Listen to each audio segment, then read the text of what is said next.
rapat raksasa IKADA. Nah, gedung ini sendiri pada tahun 1945 untuk rapat raksasa IKADA itu dirancangnya di gedung ini oleh para pemuda, ya, oleh para kelompok-kelompok muda, pemuda Komitmen 31, pemuda Perapatan 10, pemuda Cikini 71.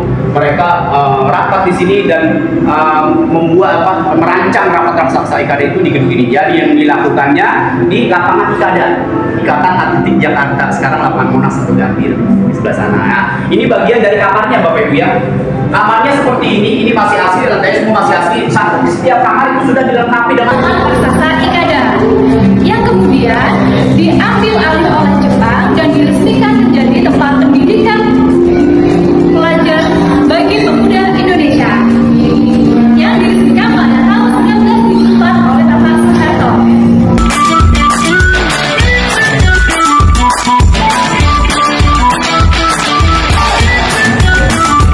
Gedung 245 ini memiliki beberapa ruangan. Yang pertama adalah ruang pendahuluan. Jadi ruang pendahuluan ini adalah informasi tentang sejarah gedung Juang itu sendiri. Dan yang kedua ada pintu masuk, di mana pintu masuk ini menampilkan relief pemuda Menteng 31 pada saat itu.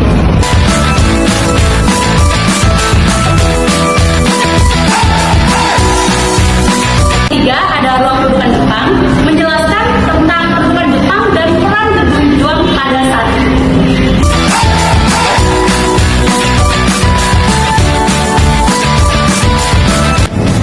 Dan ruang keempat ada ruang seputar proklamasi, di mana di ruangan ini menunjukkan beberapa miniatur tentang terjadinya proklamasi pada saat itu.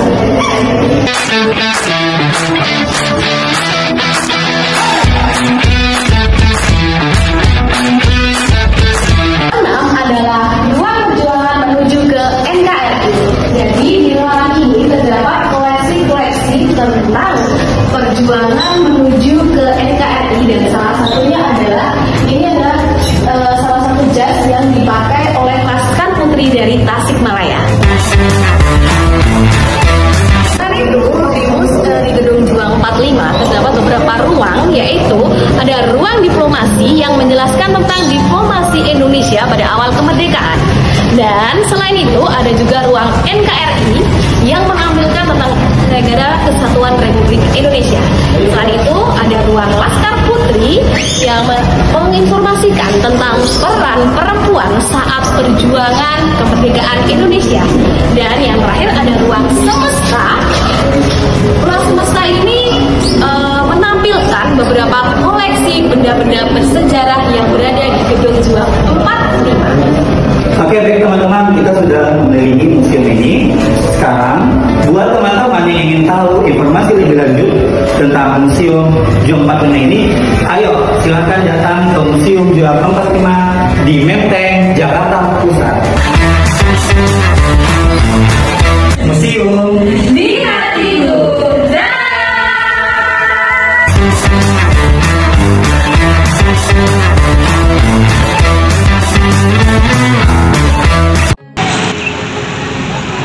Sekarang kami berada di Museum Juang 45. Penasaran kan tentang museum ini? Yuk kita ikut. Ayo. Oke, di gedung Menteng ini kita bertemu dengan salah satu pemuda AM Hanafi yang dia adalah anak kesayangan daripada Soekarno-Hatta. Dia lahir di Bengkulu dan dia tinggal di rumah yang di Menteng 31 ini. Bapak Ibu, sekarang di samping saya ada sebuah kapal perang dari Amerika Serikat. Kapal perang ini bernama Renville, atau ini adalah menyangkut kapal perang Amerika. Ya. Jadi Renville ini adalah sebuah nama kapal pengangkut angkatan laut, ya. Amerika Serikat yang berlabuh di pelabuhan Tanjung Priok pada tanggal 2 Desember tahun 1947. Sekarang kita sedang berada di koleksi Tentara Republik Indonesia Pelajar, yang mana secara resmi dibentuk pada tanggal 22 September 1945. Ini ada bendera Tripoli sendiri. Di sini ada senjatanya, anggar bambu sama bambu ini, terus ada pakaian tentaranya. Kita sekarang sudah sampai di milik diorama. Ini adalah rumah tempat teks proklamasi kemerdekaan dibacakan, di tepatnya di Jalan Pegangsaan Timur nomor 56 Jakarta. sekian informasi dari kami tentang Museum Juang 45. Semoga bermanfaat. Terima kasih. Akang Umroh 2025 bisa. Museum Juang 45 luar biasa.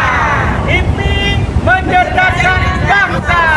Salam museum, museum di hatiku.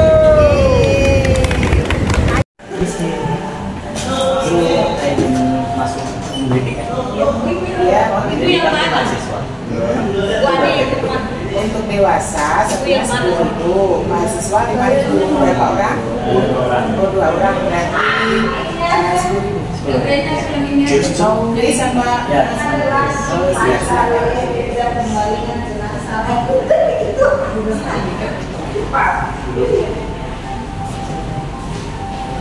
oh, sudah ada tiket ya kalau tulis? Nggak apa-apa.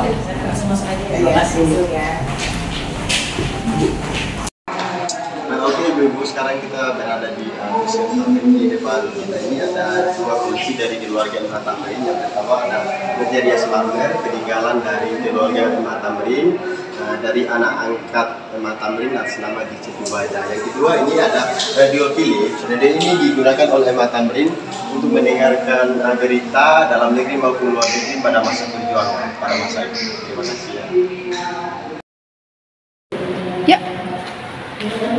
Jadi sekarang kita sudah berada di koleksi radio, salah satu peninggalan dari Bapak MH Tamrin.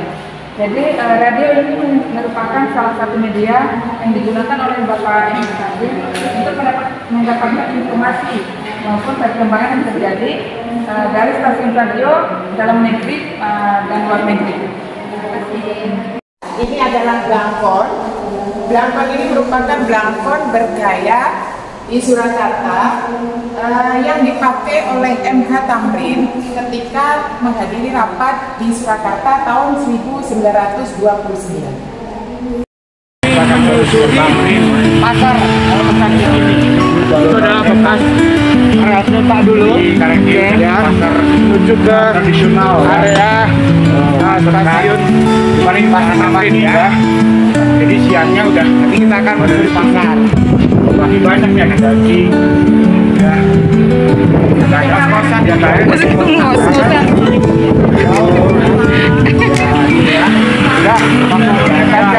nanti nyambung lagi. Oke.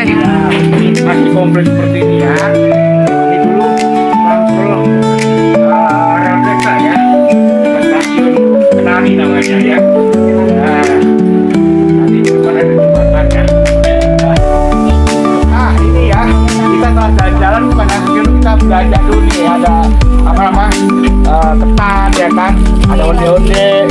Wih mantep ketannya nih, pokoknya nggak rugi dah kalau Ibu aja penjualnya. Bagi punya saya tadi kan empuk ya, isinya telur ada bukan mak.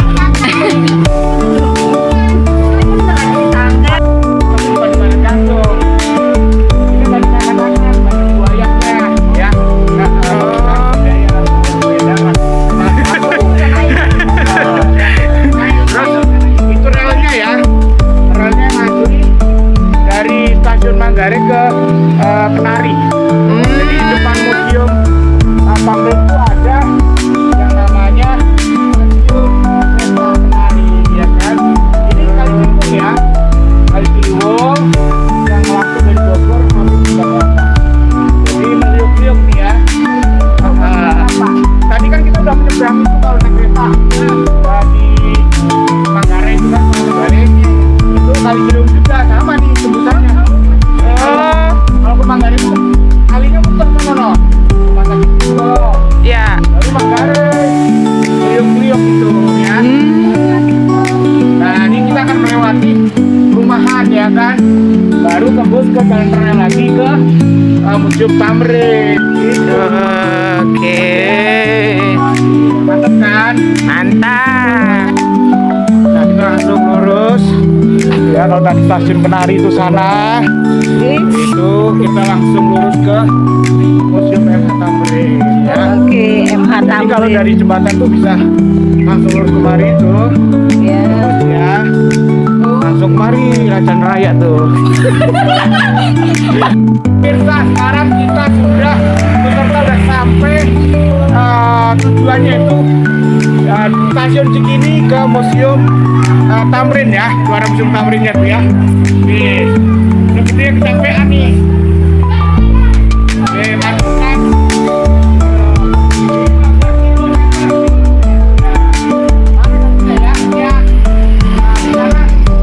Oh, luar biasa tuh ya. Halamannya luas. Seluas samudra, seluas hatiku. Iya. Halo semuanya.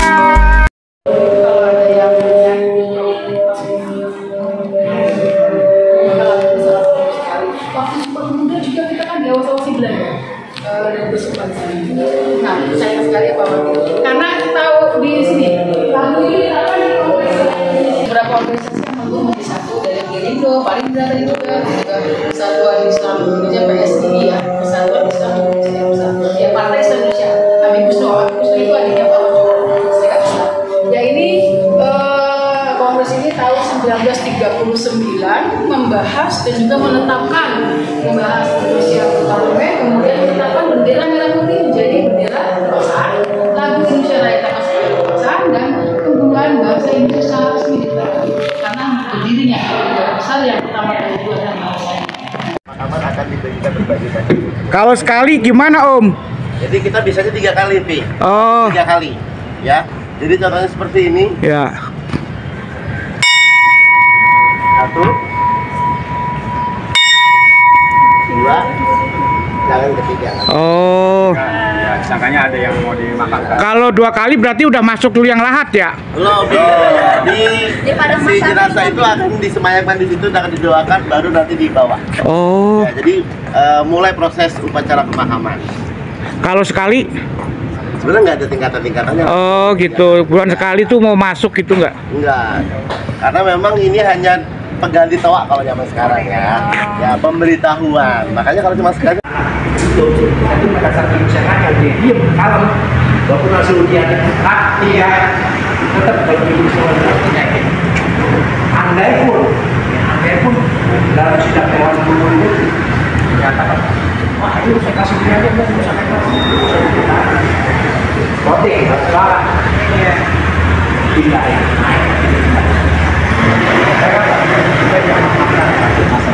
Tahu saya tidak tahu. Sama tiket ya.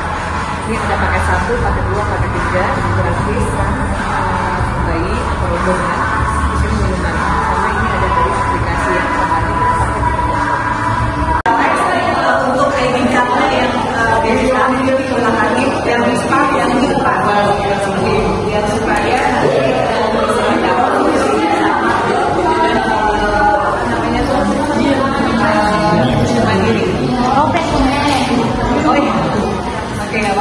terus juga nanti kelas itu pada kondisi saya itu bercuma diri, saya itu makan siang, kalau ada yang makan siang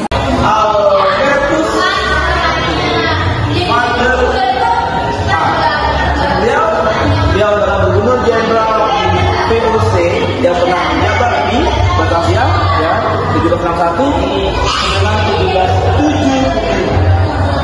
1977. Rumah masih ada?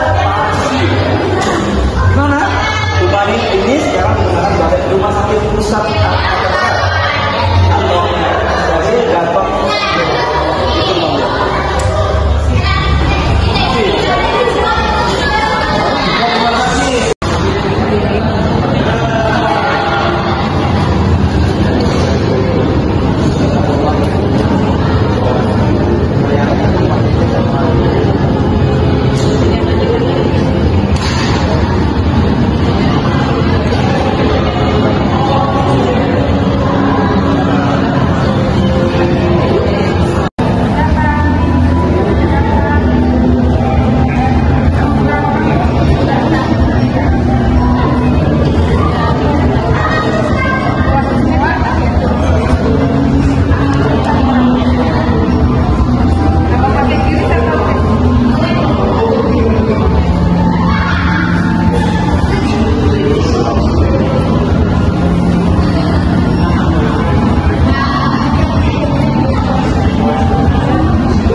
Bram, jangan. Ini mau di dalam perang nih. Di dalam perang nanti saya bantu fotokan. Fotonya di sini. Jadi harus masuk ke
This culture is mixed from Chinese culture and Arabian culture. Okay. There was a big Chinese community. Yeah, it's called Old Pechina. It's called Old Pechina. Have you visited Old Pechina? There we was the taxi movement. Okay. And then Arabian culture is using like chadar. Yeah. And all the diamonds. Yes. Nah, imitation, of course, This is wooden mold for kue sagu is one of the traditional cookies from Betawi. Try the Betawi food. Yeah, and like in Holland, the Belanda, we have the same. Yeah. We make specula. Also spatula, yeah. It's like speculoos. Okay. It's like cinnamon. Cinnamon, yes. The taste is same. I don't know. Sweet or? Sweet. Sweet. Yes, sweet. This is one of the traditional. Okay.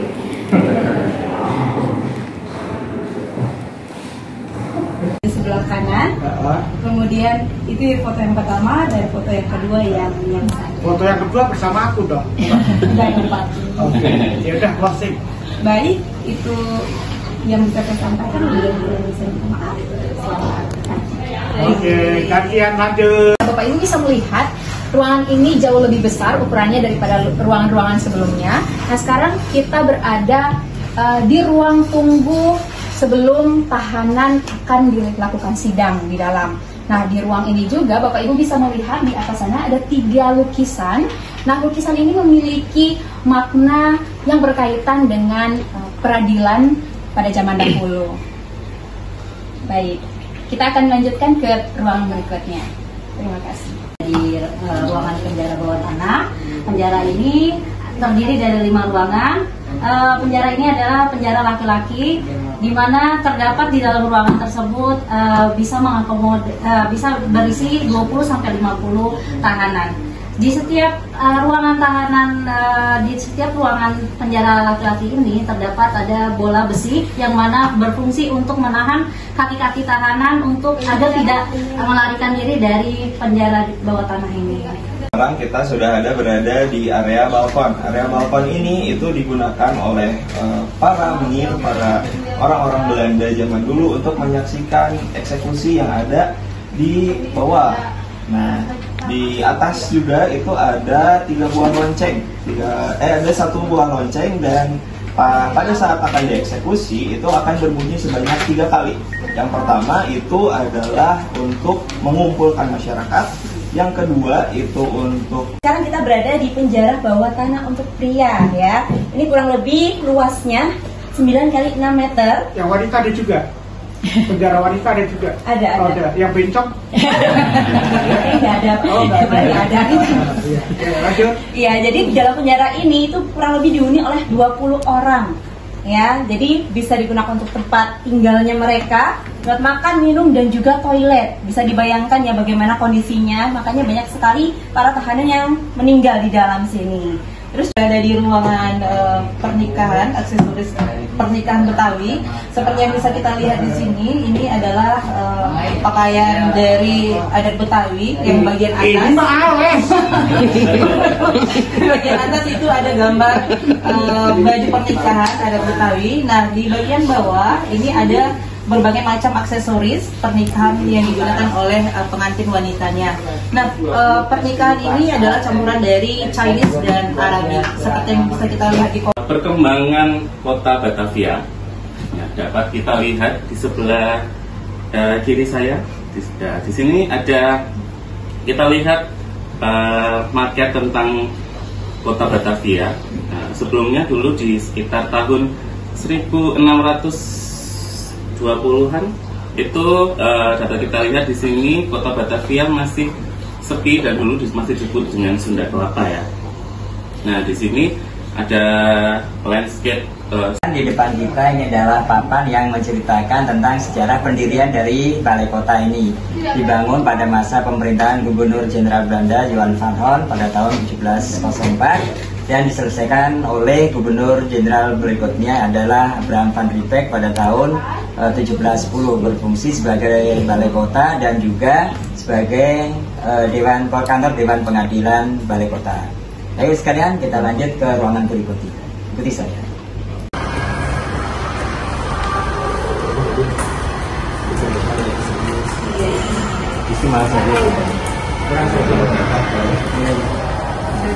Satu lagi.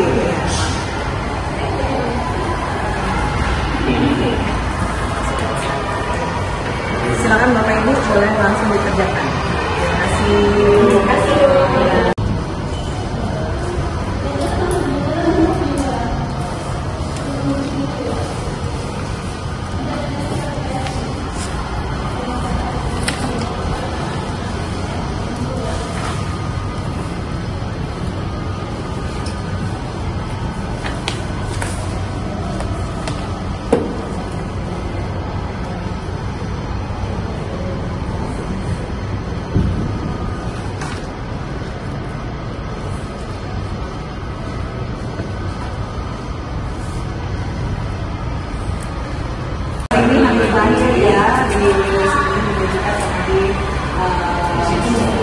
Sejarah.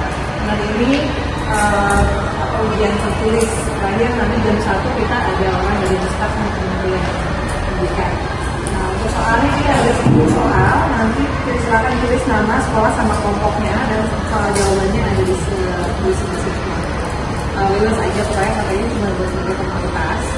Agus mau next. Selamat datang Bapak Ibu. Sekarang kita berada di ruang persidangan Museum Sejarah Jakarta. Di sini ada beberapa koleksi mulai dari meja, kursi, lukisan, dan patung. Adapun lukisan di sini yaitu lukisan dari Gubernur VOC, Gubernur Batavia pada saat itu, yaitu Petrus Albertus Van Para. Dan adapun patung dari William Van Orent. Di sini ada 3 buah lemari, di mana pada saat itu berfungsi sebagai penyimpanan dokumen dan arsip. Mungkin Bapak Ibu kalau boleh berkeliling dan berfoto-foto, saya bisa membantu. Setelah itu kita bisa lanjut ke ruangan selanjutnya. Terima kasih. Kesempatannya. Selamat pagi untuk semuanya. Selamat pagi Bapak Ibu. Sekarang kita sudah berada di lantai 2, tepatnya di area balkon. Sedikit informasi, di area ini dulunya adalah tempat para pembesar untuk melihat eksekusi mati terhadap tahanan. Bapak Ibu bisa lihat di sebelah kiri di bagian bawah sini, ini adalah tempat di mana dilakukan eksekusi mati terhadap masyarakat. Oke, kita lanjut ke destinasi berikutnya, yaitu Museum Wayang, masih di lingkungan Kota Tua Jakarta. Nah, museum ini memiliki sejarah yang panjang, sama panjangnya dengan Kota Tua. Dibangun dari sejak zaman Belanda sekitar tahun 1660-an, dan dulunya adalah sebuah gereja pada zaman Belanda, dan kemudian sempat menjadi kantor dagang. Kemudian pada masa pemerintahan Indonesia dikembalikan fungsinya menjadi sebuah museum. Nah, karena Museum Wayang koleksinya tentang wayang dari seluruh Indonesia, bukan hanya dari Jawa, tapi dari Kalimantan, dari Sumatera, seperti wayang kulit, wayang golek, wayang dari Kalimantan, dan masih banyak lainnya. Nah, untuk lebih jelasnya kita aja langsung masuk ke dalam. Oke, ikuti saya.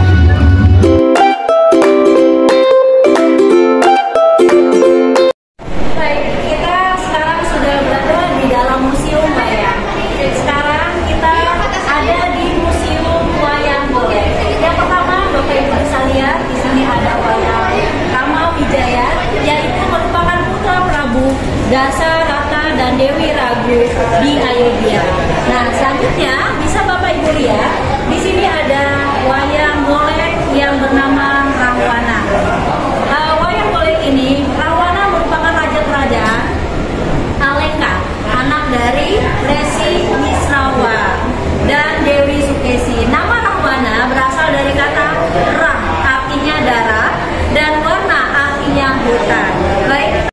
Selamat siang Bapak Ibu semua, kita sedang berada di Museum Bank Mandiri, tepatnya di Jakarta Barat, sekitar kawasan Kota Tua. Ayo ikuti kami. 3. Nah, teman-teman, sekarang kita sudah berada di dalam Museum Bank Mandiri. Dulunya Museum Bank Mandiri ini adalah Netherlands Handelscompany atau perusahaan dagang yang dimiliki oleh Raja Belanda yang bergerak di sektor perbankan. Bangunannya sangat klasik, dan sekarang jadi Museum Bank Mandiri dengan berbagai macam daya tariknya. Kita ke dalam aja yuk. Baik, Bapak Ibu semuanya, kita sekarang ada di aula utama Bank Mandiri.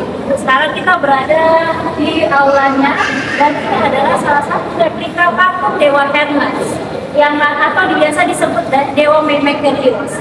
Dewa ini terkenal dengan sebagai messenger atau dewa pembawa pesan. Ya, patung Hermes ini adalah salah satu koleksi Museum Mandiri yang saat ini berada di area Banking Hall. Baik, kita lanjutkan lagi di koleksi selanjutnya.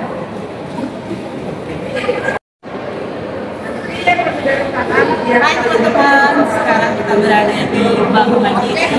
Ini adalah museum Bank Mandiri. Dan di sini kita berada di mesin penghitung uang kertas. Nah, seperti ini gambarnya. Pada masa dulu tuh menghitung uang kertasnya menggunakan alat seperti ini. Ini bisa kita lihat, ya, ini digunakan oleh teller-teller bank yang dulunya menggunakan alat ini sebagai menghitung uang. Teman sekalian, Bank Mandiri sekarang merupakan bank pemerintah kota terbesar di Indonesia. Dulunya merupakan gabungan dari 4 bank milik pemerintah tahun 1999 setelah krisis ekonomi, yaitu Bank Budidaya, Bank Dagang Negara, Bank Ekspor Impor, dan Bank Pembangunan Indonesia, sehingga bisa melakukan efisiensi yang luar biasa. Ikut sekarang kita berada di dalam museum Mandiri. Di sini kita akan melihat beberapa koleksi. Salah satunya adalah mesin kalkulator, yang mana mesin ini bisa dipakai untuk melakukan penjumlahan, pengurangan, perkalian maupun pembagian. Mesin ini juga bisa dijadikan sebagai rumus untuk menghitung matematika. Baik Bapak Ibu, sekarang kita akan lanjut ke area berikutnya. Sekarang kita berada di Museum Bank Indonesia. Yuk kita eksplor. Ayo. Sekarang kita berada di Museum Bank Indonesia. Sekarang kita berada di bagian loket tiket untuk membeli tiket maksudnya Bank Indonesia. Ini kita eksplor ya. Jadi Museum Bank Indonesia ini berada di Kemang Tua, Jakarta. Itu museum yang berada di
Museum Sejarah Jakarta dan Museum 3D adalah saya dapat mendapatkan pengalaman baru serta mendapatkan pengetahuan tentang sejarah kota. Dari SMK mana? Saya dari SMK Negeri 1 Sewon, Bantul. Oh, Bandung. Terus lanjut, Empok. Saya Titi dari SMK Negeri 2 Buluh Utara, Provinsi Sulawesi Tengah. Jauh ya? Ya. Kesannya gimana? Kesannya selama mengikuti magang di MSG dan juga Museum 3D, banyak hal yang saya dapatkan, terlebih peningkatan skill terkait pemanduan. Oke, lanjut. Saya Aulia dari LUUK, SMK 1 LUUK, Sulawesi Tengah. Kesan saya itu mendapatkan pengalaman yang luar biasa sekali di MSD maupun di Magic Art 3D. Dan juga pengetahuan dan keterampilan dalam memandu dan tiketing itu makin meningkat. Iya, artinya tour planning ya. Tour planning ini kan banyak ya, bukan hanya memandu ya. Kalau Anda kemarin bertanya kok bukan ke pemanduan. Kalau pemanduan kan hanya satu memandu, tapi kalau tour planning operation itu cara mengoperasikan dalam tour itu kan banyak gitu ya. Itu termasuk ke pemanduan, itu tour operation. Oke, lanjut Ibu. Saya Titis, saya dari SMK Tiga Bangsa Malang. Pengalamannya banyak sekali ke pemanduan dan juga tentunya ilmu baru tiketing. Oke, terima kasih. Lanjut. Dari mana Pak? Saya Lawrence dari SMK Laurencia ya? Wow. SMK Satu Larantuka, Nusa Tenggara Timur. NTT ya? Iya Pak. Jauh kali ya? Jauh sekali Pak. Iya. Gimana kesannya? Enak nggak? Enak Pak. Bisa mendapatkan ilmu baru. Meskipun saya galak pembimbingnya. Iya Pak. Oke, lanjut. Saya Yuda dari SMK Pariwisata Telkom Bandung. Pengalaman setelah magang di sini, saya jadi tahu memandu di museum itu seperti apa dan operasionalnya seperti apa. Iya, oke lanjut. Saya Wiji dari SMK Negeri 2 Denpasar. Wih, Bali ya? Iya. Jauh kali ya? Jadi dengan magang ini kami dapat pengetahuan banyak tentang teknik pemanduan di objek wisata dan juga mengetahui bahwa ternyata museum itu menjadi salah satu objek wisata yang sangat menarik bagi para pengunjung. Ya, meskipun di samping sebagai destinasi wisata juga media pendidikan. Betul, ya. Nyatanya Anda semua jauh-jauh kan magangnya di museum ya. Lanjut Ibu. Ya, saya Irma dari SMK Adiluhur Jakarta. Oh, lokal ya? Orang lokal ya. Terus? Ya, ini bukan pertama kalinya mungkin kita kerjasama di Museum Sejarah Jakarta dengan IPMI. Di sini kegiatan upskilling ini menambah skill kami dari bidang pemanduan wisata dan juga bisa menambah jejaring di seluruh Indonesia. Wow, makasih. Lanjut, dari mana Ibu? Dari Aceh Bapak. Ujung ke ujung ya? Iya. Wow, ujung barat sampai ujung timur. Iya, ujung timur. Sana timur, sini Acehnya Pak. Iya. Kilometer 0. Gimana kesannya? Kesannya selama saya di sini, saya banyak mendapatkan ilmu-ilmu baru. Terlebih kalau misalnya kami di Aceh itu kan kurang ada ini apa ya, praktek langsung gitu. Tapi kalau di sini kami lebih dapat tuh ilmunya, kami dapat memandu langsung gitu. Wow. Apalagi kelebihannya banyak orang-orang asing yang datang yang bisa kita pandu secara langsung. Jadi puas dong kemarin. Puas dong, Iya. Dari Singkil kalau nggak salah ya, iya, perbatasan Sumatera Utara ya. Benar. Wow, orang Singkil seperti ini ternyata ya. Oke, terima kasih ya semuanya. Ibu Timar. Terima kasih banyak dari dari Aceh. Oh, baiklah Aceh. Dari Pak Lores NTT. Iya Bu. Terima kasih banyak. Ini ada Ibu Ira. Cantik, terima kasih banyak ya. Terima kasih. Orang pada sini. Ini kalau baru ke sini. Ibu Titis. Iya betul. Ibu Dede, terima kasih banyak. Terima kasih. Ibu Titi. Titi Moana. Iya, Titi Moana. Terima kasih. Mbak Aulia. Terima kasih banyak. Pak Yuda. Pak Hatun. Jangan lupa ya nanti di sana ya. Oke, Pak Marga. Terima kasih. Kalau saya ke Jogja saya kabarin. Siap Ibu. Siapa tahu mau ke Palu. Itu selamat sore. Untuk kelompok A dan kelompok C, APRE A dan C, APRE 2025 angkatan 20 angkatan 3. Untuk hari ini di Museum Sejarah dan di Museum 3D sudah selesai. Dan alhamdulillah semuanya untuk ujian kompetensi di praktek yang dilakukan penempatan dan juga uji kompetensi tersedia, hasilnya semuanya adalah bagus-bagusnya. Dan ini sertifikat sudah kita siapkan seperti itu. Nah, nanti setelah ini, setelah dapat sertifikat langsung buat atau apa? Boleh kalau itu bebas-bebas aja. Yang penting secara inti tugasnya sudah selesai, sertifikatnya juga sudah dipegang, ya. Artinya kita bebas aja lah. Dari Pak Mata ada yang atau mau baik Bapak Ibu, artinya kalau mencapai nilai ini tidak ada yang jelek ya. Saya lihat luar biasa. Semoga nilai ini mencerminkan benar-benar luar biasa. Memang Bapak Ibu memang benar-benar luar biasa ya. Dan ya mudah-mudahan bisa berguna diaplikasikan di tempat Bapak Ibu mengajar di sana. Terima kasih ya. Ya. Baik, dari saya juga gitu untuk kelompok CD sangat kompak dan sangat amat aktif semuanya juga. Walaupun ini di museum sejarah, tapi rasa keingintahuannya untuk di museum ini belajar teknik, belajar kemampuan di sini, pelayanan untuk servisnya juga bagus-bagus semuanya.